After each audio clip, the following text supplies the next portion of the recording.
welcome everybody to another edition of Digital Transformation Survivors. This is the podcast where we talk to industry leaders about their experience, their insight, the journeys they've been on in dealing with complex multi-audience segments. So how you deal with audience segments that might be differentiated by geography, by age, by intent, and how we develop strategies for dealing with that. So today, I'm really, really excited. We're talking to Alan Pastreo, who is the managing director for Heart Square. Heart Square is a consultancy that operates in the membership and charity space, helping organizations to make really, really good choices when it comes to defining their marketing technology stack. So who better to help us, to help guide us through this complex territory? Alan, how are you doing this morning? Very good, thank you. And thanks for having me. It's really great to be here. So yeah, pleasure. Thank you. It's an absolute pleasure to have you on. And I'm really, really fascinated because you've got a particular insight on a sector with a really specific set of characteristics to it. So it'd be great to start off. Tell us about Heart Square. Tell us about the work that it does within the membership and the charity sectors. Cool. Yeah, thanks. So Heart Square is, as you said, it's a consultancy that helps charities and membership bodies and anyone that's in that kind of non-profit space help smarter decisions with their technology choices. So we help organizations across the spectrum for everything from figuring out what their change strategy looks like, what does it cost, how long will it take, through to helping them select the right partners. So we run partner selection processes for them. And then, helping them implement the technology sometimes to support them. And then the bit that I think today is probably most relevant to is what we call optimization or realization, where, we've got this new fancy shiny tech. How do you make it work? So that's what we do. Heart Square has been doing it for almost 16 years as a specialist consultancy in the space. And love working in this sector. It's really it's always interesting. It never gets boring, and there is always a new challenge to solve. So love it. Yeah, and it's a particularly dynamic space. It's completely evolving all the time. What are the features of the memberships sector? What are the types of decision drivers that you have to take into account when you're working in that space? I think there are some that are common to, all organizations, all businesses. They've got the same challenges. In other spaces, they have different challenges. I think the nature of what membership bodies do and how they're formed and how they're governed, I think adds a degree of complexity. It's understood, it's accepted, it's part of what everybody in the sector has to deal with. It's got its pros and cons, but I think in and of itself, I think it really does influence kind of how membership bodies approach new initiatives, how they approach things from a risk perspective, how they manage things from a governance perspective. All of those things are relatively fairly unique to, I think, the membership sector. Specifically, if you just break it down into its simplest components, the membership sector exists to underpin society, really. It's there because there is a membership body for everything. If you can think of a profession or a vocation, there is a membership body to support it. And I think we're very fortunate in the UK to have this culture of sort of civic governance and a support network for professionals of all shapes and sizes, working, people supported by unions.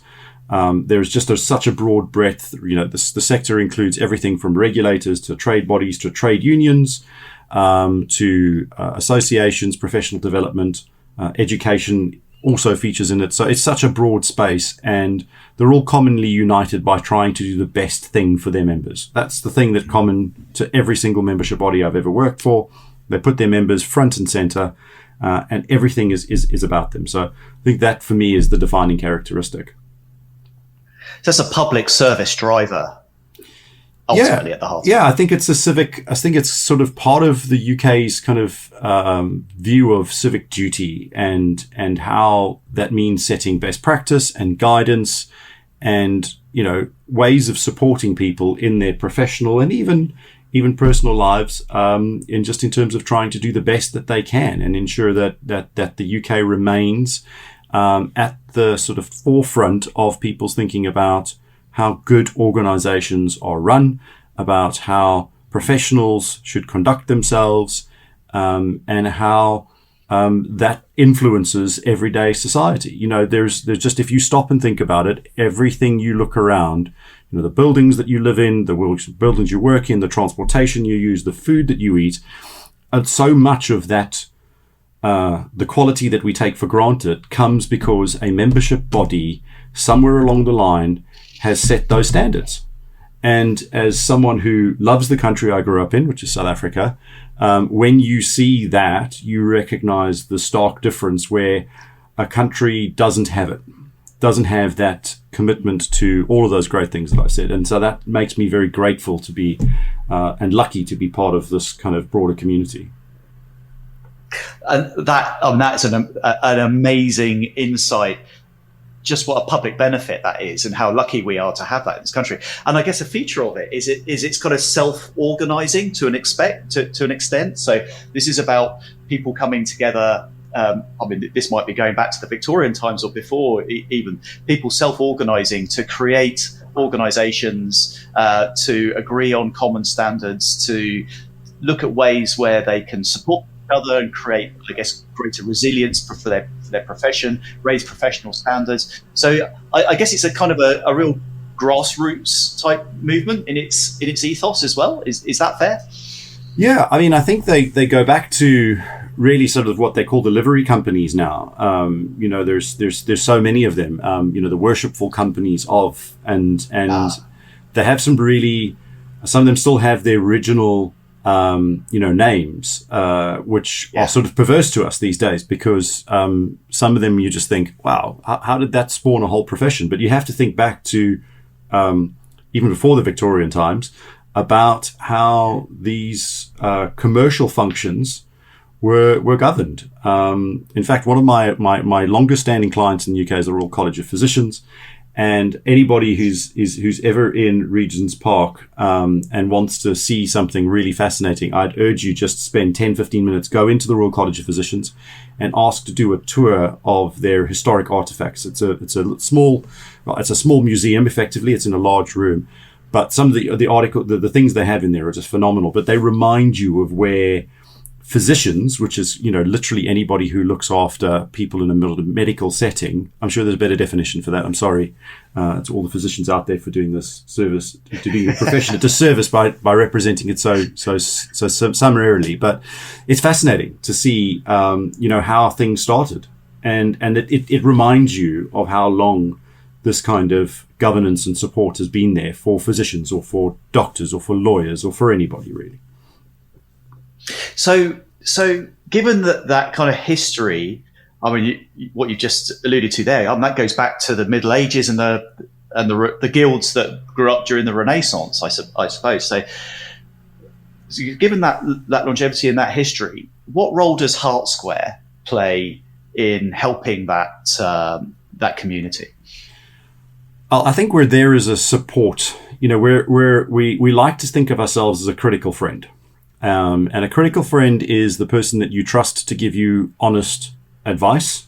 And sometimes that honest advice is not what you want to hear. Now, we can only become a critical friend to our clients and to the sector and to the industry if we're trusted. So you can only become a critical friend if you're trusted. So we focus a lot on building that trust. And I think at the moment and this has been the case for probably the past, 5-6 years, but there's so much technological change that's on the horizon that people are struggling to deal with. And we have to remember that, membership bodies serve consumers, and consumers are being driven by the highest common denominator when it comes to technology. So, people are interacting with their banks, they're interacting with e-commerce, giants like Amazon, etc. And that sets expectations.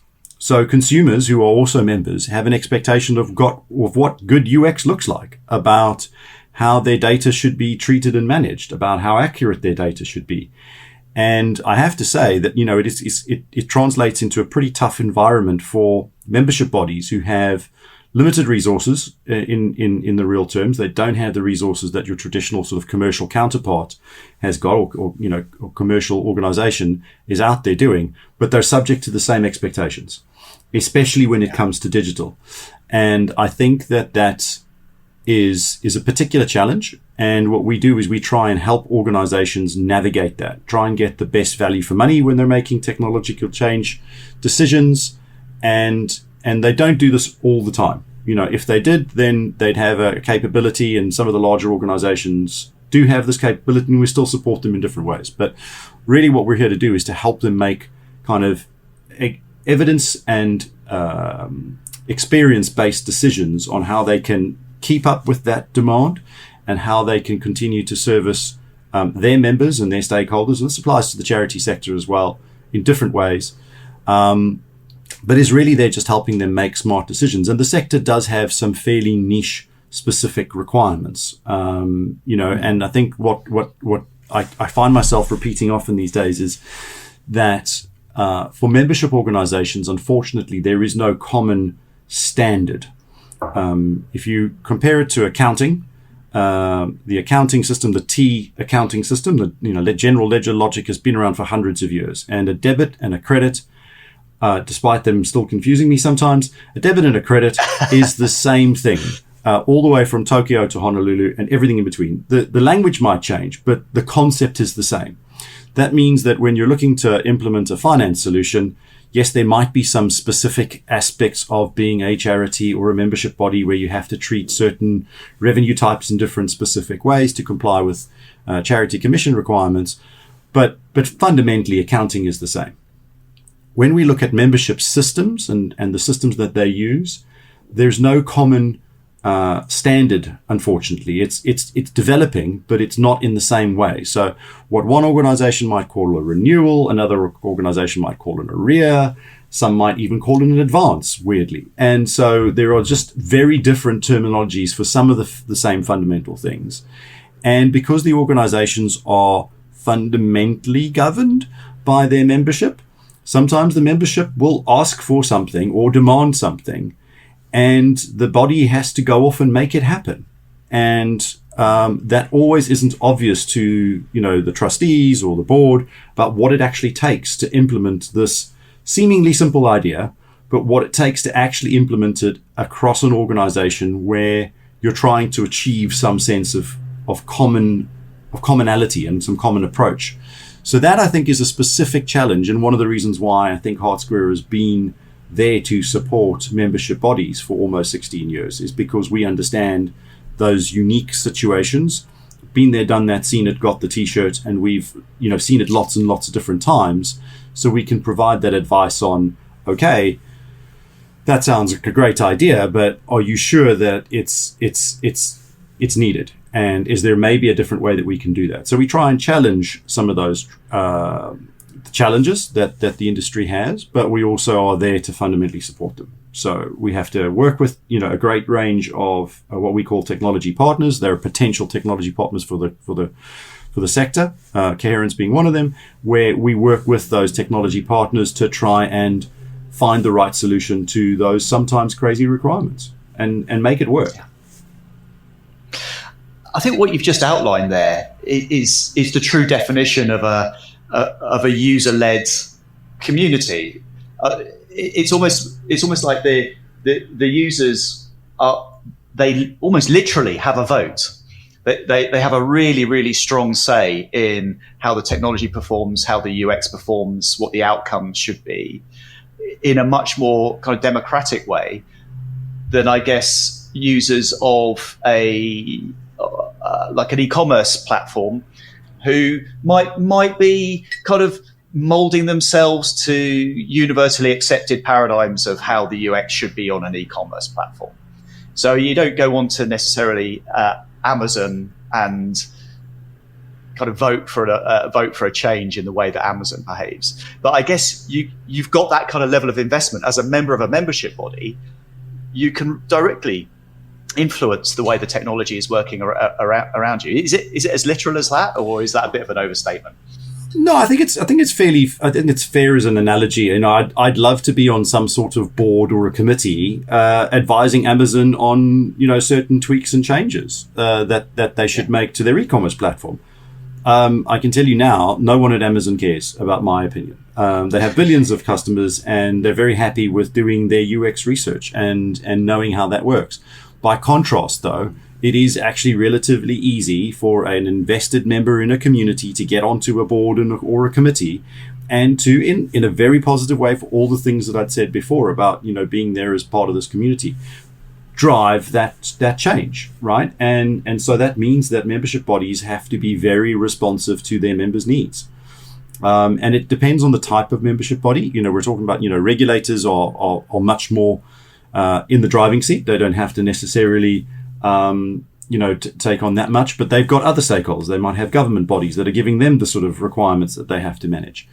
And so it's tricky. I don't think it's as simple as, you know, people from the outside will look at it and go, oh, that's easy. You know, we work in a company where we have a CEO and he makes a decision and that's just it. You know, what he says is gospel, and he might have to, you know, manage a board.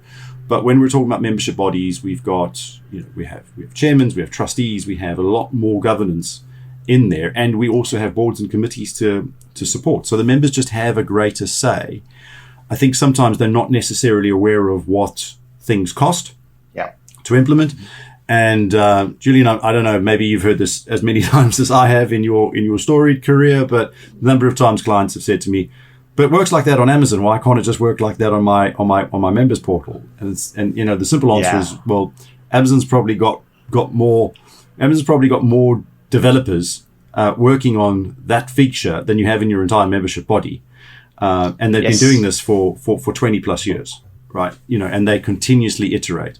So some lessons to be learned. I think there's some things that we can look at big organizations and big business and look at how those kind of common things that influence e-commerce and UX and digital experiences and bring them into the membership body. I don't think we should be constantly thinking we're unique. We have to accommodate those uniqueness, but we have to also recognize that at the end of the day, they're just consumers. Yeah, you know, they want to be treated the same way. So if we can stick to that, then I think we're in good stead. Yeah, absolutely. And what are the kind of the technology building blocks that we're talking about? So I guess you're coming into organizations when they're at some kind of inflection point. They're seeking to drive some change, or there's an awareness that some change is required. How do you map that through to the technology building blocks, and what kind of landscape does that look like? So we have a thing that we talk to clients about, this sort of hierarchy of technological needs. And so at the foundation layer, you have to be able to just do the basics. And that is looking after data and ensuring that it's safe and secure. And then as you kind of elevate up into different tiers, it's not rocket science. It's modeled on Maslow's hierarchy of needs, right? You're a genius to see where we stole the idea from. But as you kind of you move up into sort of things that are a lot more about innovation and leading. So AI for me sits kind of at the top of that sort of pyramid, and it's, you know, it's probably filtering down, but you can't achieve things at the top of the pyramid unless you have that solid, wide foundational base. So at that foundational base, once you've got kind of core systems and they're safe and they're secure and they're looked after, you start looking at, you know, so after safety, you look at feeding, you know, in Maslow's hierarchy, how does this organization feed itself? So then you have revenue collection. And that's where sort of the CRM systems that people sort of, you know, think about. It's interesting really, because as an industry, we've started, and we've been using this for probably 15 years, is thinking about the core system that runs the membership body. We call it a CRM, and everyone's gotten into that. In America, they call it an AMS, an association management system. And whilst I sort of rankle more at that term, I think I understand it a little bit more, because a CRM in a sort of generic context is there not to run the business. In a commercial business, in a sort of a bank or insurance business or any other business, it's there to manage the customer data and the relationships. And then marketing is a fundamental part of that, and that's where marketing technology spawns from that. In the membership space, we've been doing this for about 15 or 20 years now, as we've been using CRMs as the core product on which the operational functional systems run. And so and there's some very good reasons for that, because it meets some very specific needs that the membership bodies have.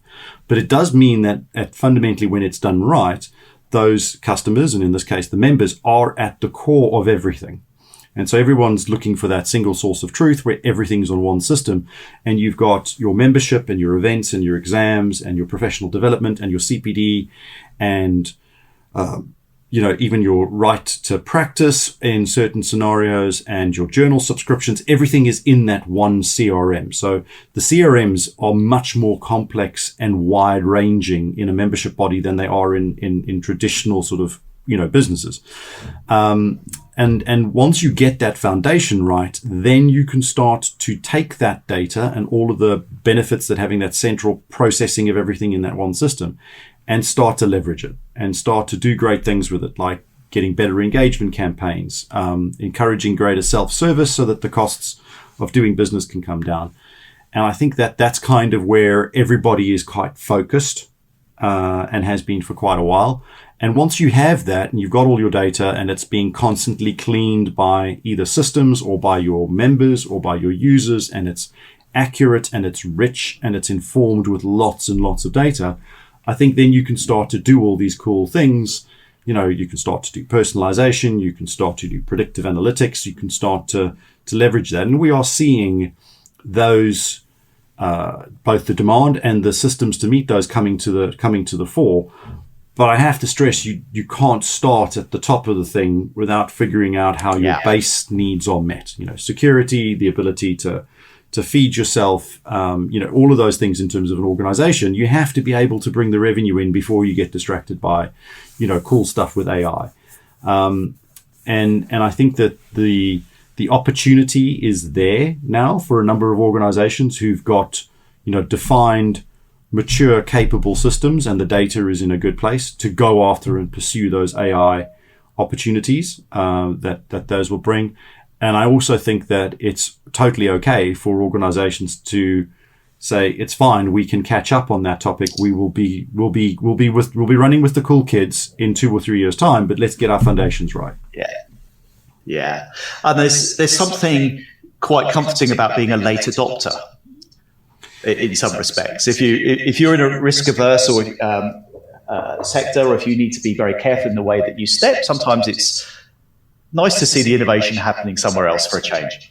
Yeah. I mean, this reminds me of something I saw about a year and a half ago in a shared working space. And there were two, young guys, and, you could tell they were like on that sort of startup founder journey.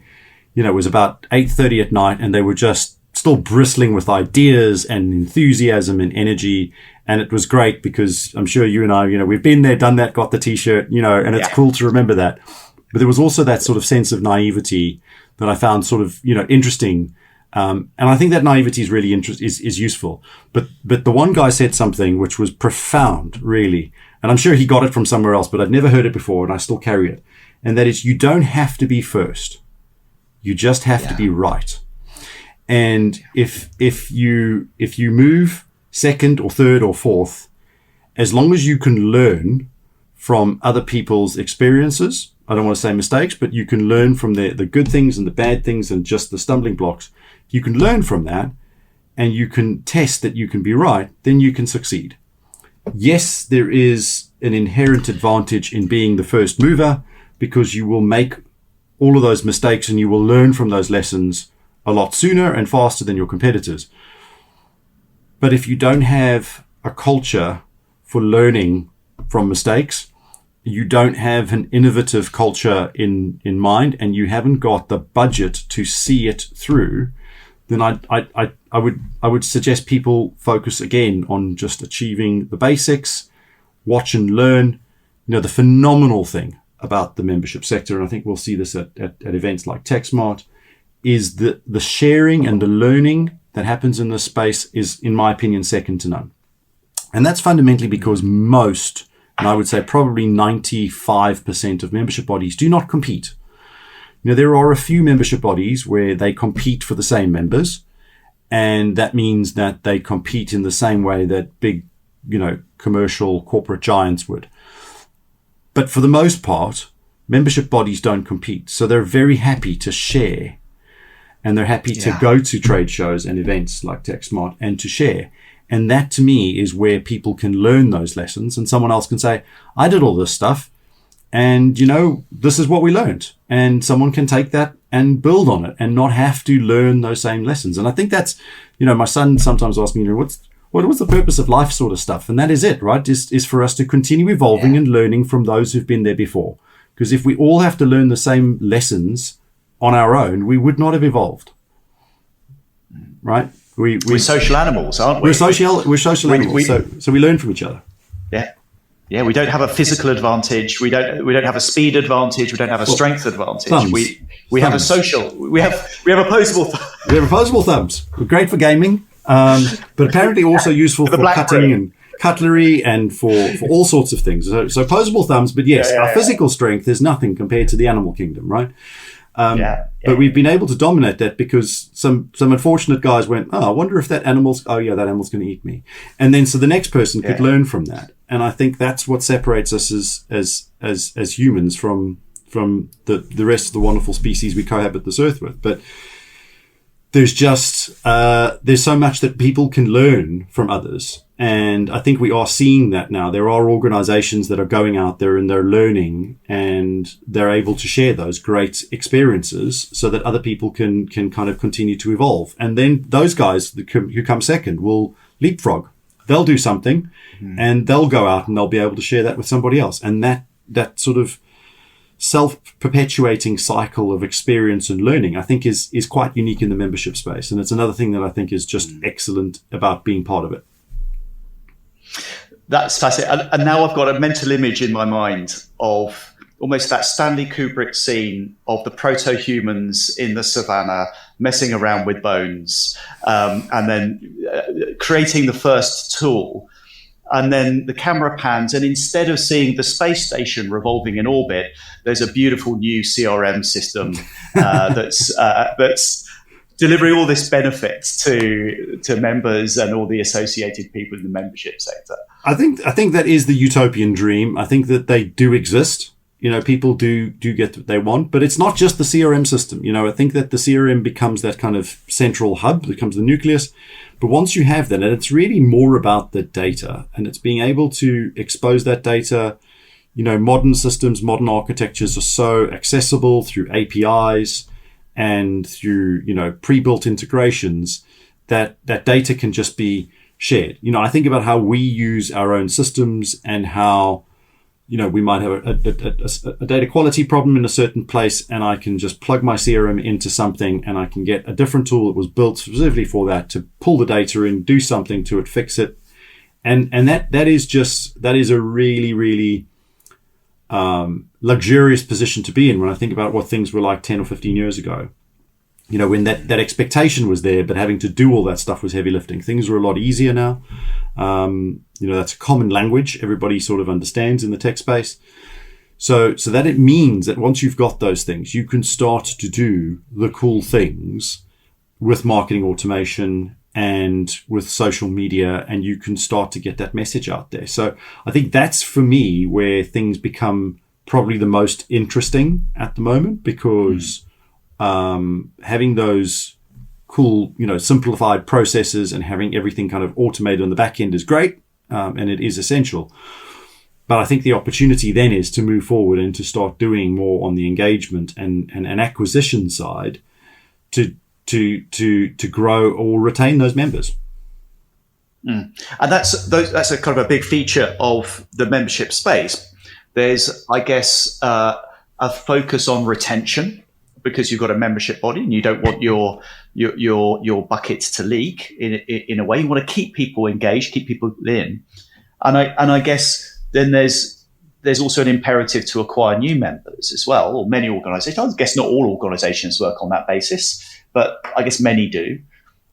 So how do you balance the emphasis between acquisition on the one hand and retention on the other, in those two priorities when you're helping organizations to establish their tech stacks? Well, I think a lot of focus goes into the retention side. Now that's, really important because, the age-old adages, in business about the fact that it's 6 times harder to acquire customers than it is to retain the ones you have. So I think a lot of time and energy goes into retaining members, and doing that by focusing on just understanding what they want. So that can be about surveys, that can be about looking at the analytics more, it can be about using predictive analytics to sort of understand how you can predict their needs and try and meet them before they become needs. In a sense, if you can get ahead of that curve, then your members are constantly looking at how you're servicing what they do, which is great. So I think a lot of time and energy goes into that, which is excellent, and it's the right thing to do. But I think if you were, to take that same organization and you sort of picked it up and you put it into a kind of commercial, competitive environment, people will be looking and saying, right, we have to grow these, we have to keep growing these membership numbers, because sometimes you will have churn. Now, there are some membership organizations I've worked with where their renewal rates are 94%. Now that's amazing, right? Like, 94% renewal rates. And when you look into it, where does the 6% go? Unfortunately, they die. So that's the reality. I mean, we have some membership bodies that I've worked with where they have retired members. I won't say in which industry, but an industry that you would not expect someone to say, gee, you know what? I've worked for 45 or 50 years. I'd like to hang up my hat now, but I'm going to retain my membership because I really want to I still want to have a seat at the table. I still want to know what's going on. It defines me as a human being, right? Whether we like it or not, we spend sort of, probably 2/3 of our life thinking about work or working. And so it's quite normal for people to then suddenly go, well, this defines me. I am a lawyer, a doctor, an accountant, an engineer. And I still want to be part of that. So retired memberships are still there, but they illustrate that you've got this great base to work on. But it's about the acquisition side. I'm always very excited to see organizations who've got good student programs, because those are natural kind of feeders into organizations, especially for the professional membership side. And I think that area is the most exciting. It's the area where I think more could be done.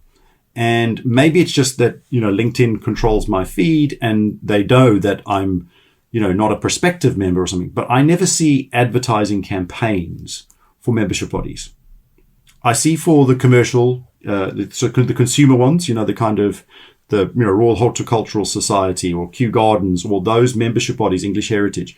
For those ones where they are competing with Mindspace more than anything else and lots of other public attractions, museums and sort of those sort of things, those are the guys who do marketing. They go out there and they market. So my Instagram feed is full of those things. But I never see the professional bodies targeting me. And I think that there are huge opportunities there. We have the data, the systems are there. And yes, it costs money, but I think the cost of acquisition for membership bodies is probably lower than they think. And so I would like to see a little bit more kind of paid promotion in the space to kind of boost the numbers, because I think that would be interesting. And I think there's some good exercises that can be done to sort of find a good ROI for that.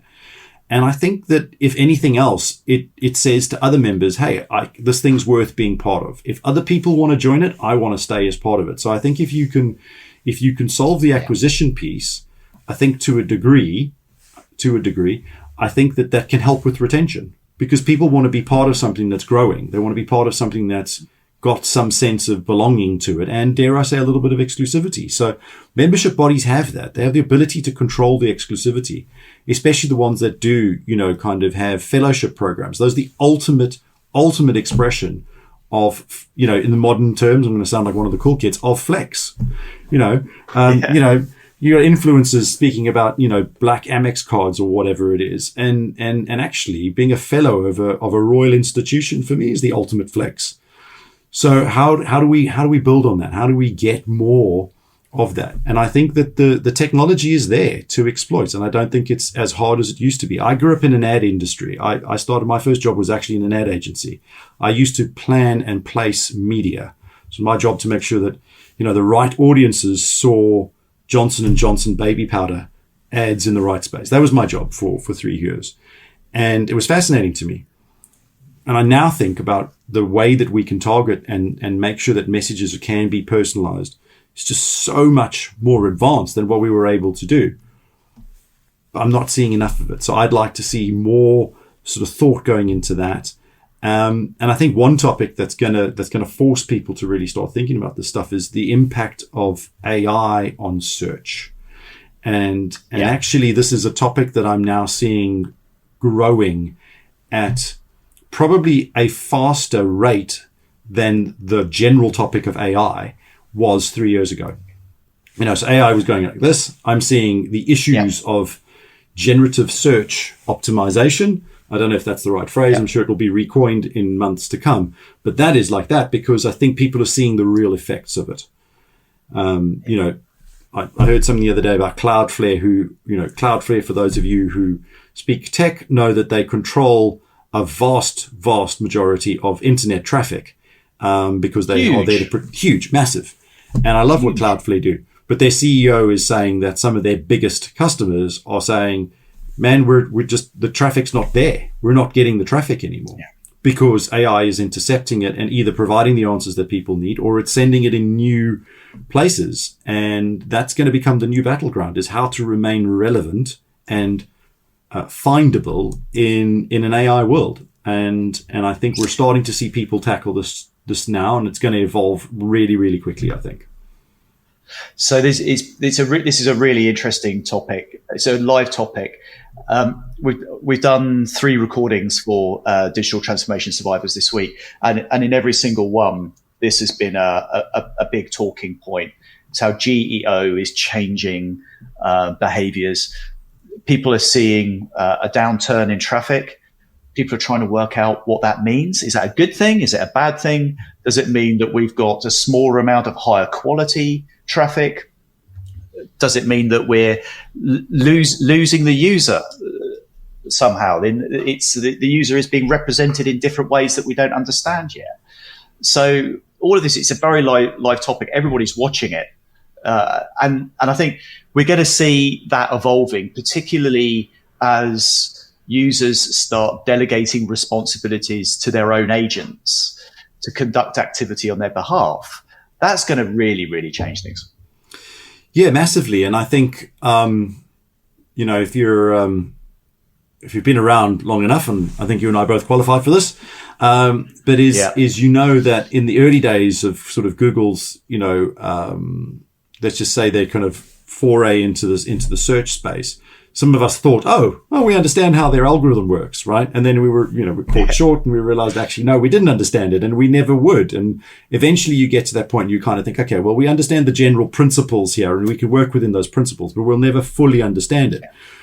But you had one, and I suppose this is a competition law issue, but you had one master to really worry about. You just had to make sure that Google understood you. And if Google understood you, you were tackling 70%, 80% of the problem. And because of that, I think a lot of the other search engines looked at it and said, well, if we want to remain relevant, we can't just go off and do our own thing. We've got to kind of align with Google. So Google led and everybody sort of followed.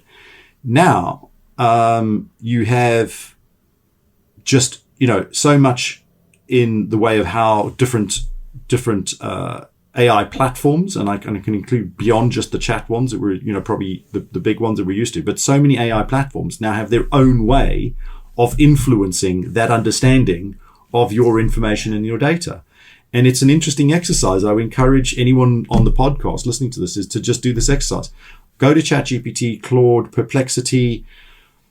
Not a big fan of Grok, but if you really want to go for it, use it. And use Microsoft's Copilot and ask questions about your membership body and ask the same question, copy the same prompt into the 4 or 5 different search engines and see how differently they reference your information. And it should be an interesting exercise. But for me, it's always been quite scary in some respects because I then have to think, how do I correct that narrative? And it's further influenced by something that I heard earlier this week, which I think is ironic, funny, and scary, all mixed up and wrapped up into one really complicated modern problem. Apparently, Perplexity are providing a chatbot to Truth Social. And what's really interesting is that on Truth Social, if you ask questions about things like the alleged insurrection in the US in 2020 in Washington, it gives answers that are in contradiction with what the normal narrative you would find on Truth Social is. And so there's a conversation between Truth Social and Perplexity around, well, we don't like that narrative that the chatbot is giving. That doesn't align with our narrative as a social media platform. How do we correct that? And so now Perplexity is saying, well, here's the tools. It's up to you to feed more information in around you want. But does the average user of these, chatbots and agents understand that someone has the ability to control that, and it's not you? It is interesting if you do have those conversations, and I would encourage people to have conversations with their chatbots. This is the bit that I think most people don't do enough of, is get into the habit of having a conversation with your chatbot. Don't just ask it a question, take the information, move on. Dig into it. Ask it to be more critical. Ask it, why hasn't it thought of this? Why hasn't it? And if it's missed something in its first summary about your membership body, say, well, what about this? Did you forget about that? And they're all programmed to be quite subservient. And, oh, I'm sorry. Yes, you're right. That's a great point. Yeah. But in doing that, you're doing a little bit to train that large language model and the data that sits in it about what is relevant. So if people want to do a simple basic hack on just sort of improving that, is just have more conversations with the chatbots about your organizations. And in a very, very small, insignificant way, you're influencing that LLM, right? And I think that just illustrates that we don't have control over it. We have to find new ways of making information exposed and relevant to a broader audience. And, we have a chatbot. And we've seen some interesting questions get asked, and we've thought there's no way that the knowledge base that we fed that chatbot will have the answer for that. So on a weekly basis, I go into that knowledge base and I add in specific questions. A great one was someone asked a question the other day: how do I get a job at Hart Square? And somehow the chatbot got half of the answer right and then just started waffling. So I took over the conversation and I had a chat with a prospective person, which is great.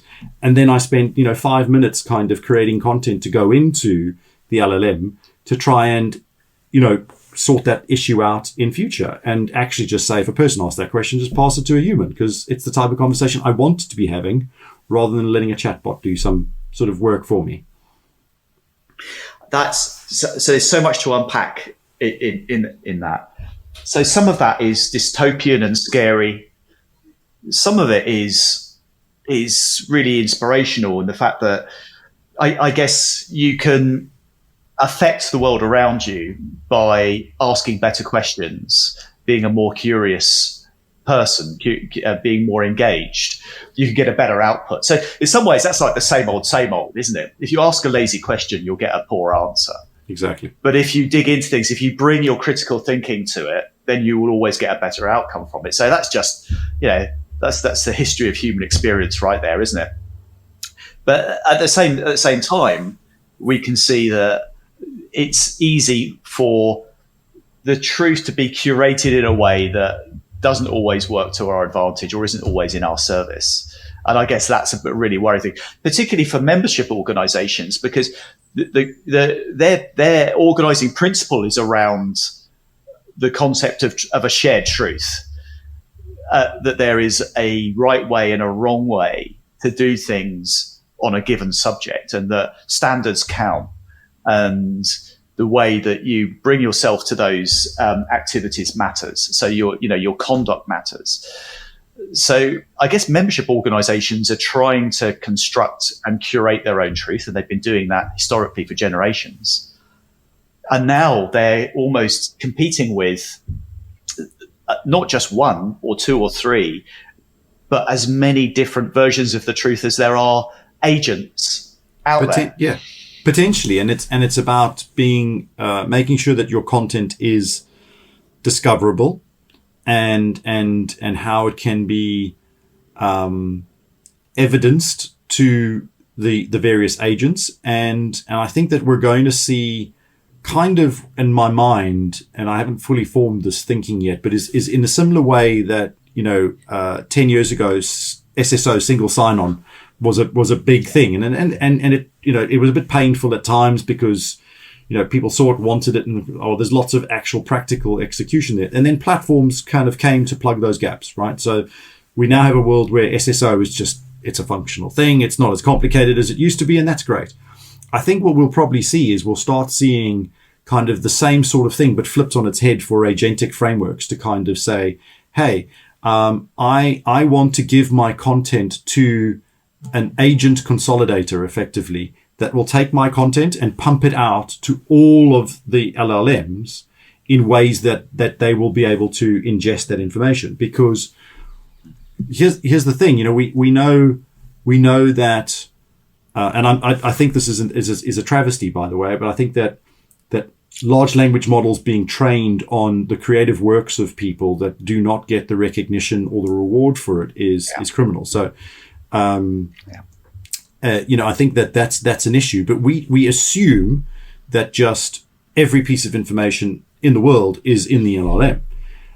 It is only in the LLM if the people who trained it for the past 5, 6, 10 years have decided to put it in there or have had the forethought to do it. So, if medical journals or scientific journals have not been publicly available to be ingested into LLMs, then the version of the truth that they have could be something very different. I was reading an article about a poor guy in the States recently who decided that he would ask ChatGPT for health advice, and somehow he went down a rabbit hole where ChatGPT said avoid all salt. And I'm going to get this wrong, but I think ChatGPT is suggested that he have something called bromide. And bromide was used to treat delirium and all sorts of weird psychological conditions in the 1800s. And they stopped doing that for some very good reasons, because it's toxic to the human body. Now, this poor guy had decided that he didn't need salt and he would take quantities of bromide. And at no point did he cross-reference the ChatGPT information. ChatGPT sort of didn't say, by the way, maybe you should speak to a physician.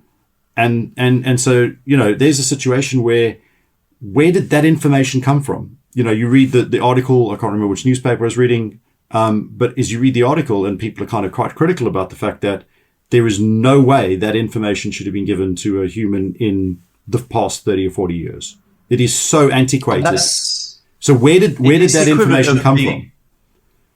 It's the equivalent of being advised that trepanning or a frontal lobotomy is an effective treatment. It's incredible, and yet somewhere that information was presented as a source of truth to the extent that it was able to train that.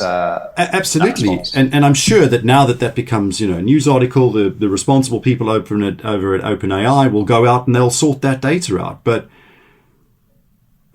This might seem alarmist and extremist, but how many people need to potentially die before someone says, actually, information holders, and I think this is quite relevant to the membership space, you hold in terms of professional representation, and specifically, if we talk about the Royal Colleges and all of those great institutions that are there, they have treasure troves of information that they have to then decide, do they give it to the LLMs but then lose control, because that is typically gated content that is membership benefit, right? Because that's one of the reasons members pay for that content. But if we give it to ChatGPT for the greater good of society, do we lose a potential revenue stream? Because if I can get that information through my friendly agent, why should I maintain my membership? So I think there are some real challenges, and I think taking steps to test and to feel out and to understand is where people should be. I see a lot of people doing, well, not a lot, but quite a few membership bodies doing content chat agents on their own site to try and evidence some great content, and I think those are excellent executions. So chatbots that can ingest years worth of protected data, protected information that are member benefit only, and make it available to members. So effectively, rather than saying, look, here's a treasure trove of information, you get access to this huge repository of data that you then have to search for. Just give it to a chatbot and ask the chatbot, what do you want? And I've seen some really great executions of that. So I think there's some great stuff around, semantic search, replacements via agents and bots. And I think that that's going to be a really kind of fertile ground for membership bodies to get ahead of. And I would almost say doing those things is a proactive step that you can take, as opposed to kind of going, well, I'll just completely wait to see how this plays out. So slightly contradictory to what we said earlier, but I think if people are looking to be a bit on the AI leading edge, that's a good execution or a good use of time. And then it would also be around kind of figuring out how is search going to work in a modern world. I think those are two pretty clear battlegrounds for people to look at.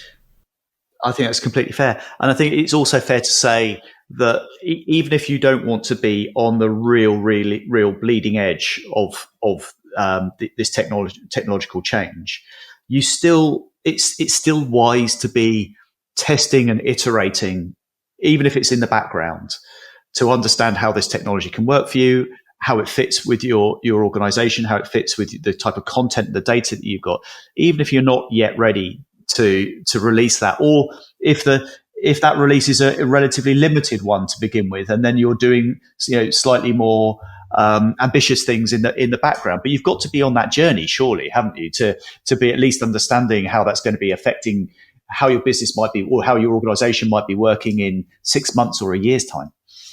Yeah, look, I think it's about immersion.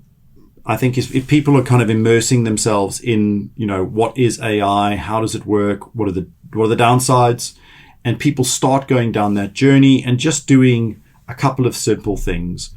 I'm need to stress this. Start with kind of the policy, and ensure that you have something written down. The policy is actually a really interesting exercise because it actually almost starts becoming the foundation for the strategy. And I think that's the piece. So start off with the foundations of just, what is the policy and the governance around it? So set the guardrails, what people can or can't do, and then start, adding to that. And it's a very evolving space. So those policies are things that you will probably need to update on an almost monthly basis at the moment because things evolve and change so quickly. But that's a really good point. And I think the analogy that I'd almost use is if you're planning a holiday, right? You don't just say, I'm going to get on an airplane. Well, unless you're 20 years old. You don't just say, I'm going to get on an airplane and I'm going to land in a foreign city and I'm just going to figure it out. You start off by maybe starting there and you think, well, actually, I need a place to stay. So let's find somewhere to stay, even if just for a few days. And, you do some planning. I'm not one of those people that will plan every day of a holiday out. We're going to go here, we're going to go see this, but you go on a holiday with a bit of a plan. And I think it's important for people to think of their AI journey in a similar way. Go on a holiday, to AI land and come up with a bit of a plan. You're not going to stay there forever. You're going to come back. You're going to come back to reality. And then you reflect on, well, what did we learn? And then you plan another holiday. And then you go on another holiday and you learn from that exercise. So I would use that kind of analogy as you need to have a plan. I do see a lot of people reacting into the space, not wanting to get left behind and feeling like, well, other people are doing stuff in AI and I don't want to be left behind. That is healthy. I don't think anyone should be thinking, I want to wait for this thing and be left behind.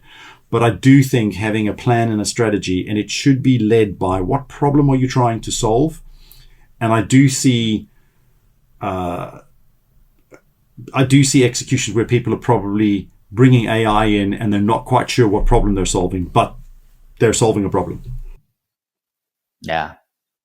Well, Alan, that's a really amazing conversation. And I think we could probably rerun this conversation probably in, I don't know, I was going to say 2 months, but we'll probably do it next month and it'll be a completely different territory. I'll contradict everything I've just said. Everything will have changed. And we'll be back in a different world. So very happy to do it. That's fine. That's fine. Yeah. Well, Alan, listen, I've really appreciated talking with you today. It's been great fun. And you've given some amazing insights into the membership space and to the role that Heart Square plays. So thank you very much for joining us on Digital Transformation Survivors today. Well, thank you very much. And thank you for bringing it to the sector and for being a part of it. And I think I survived. So, yeah, that's great. Thanks for having me. Brilliant. Thank you, Alan.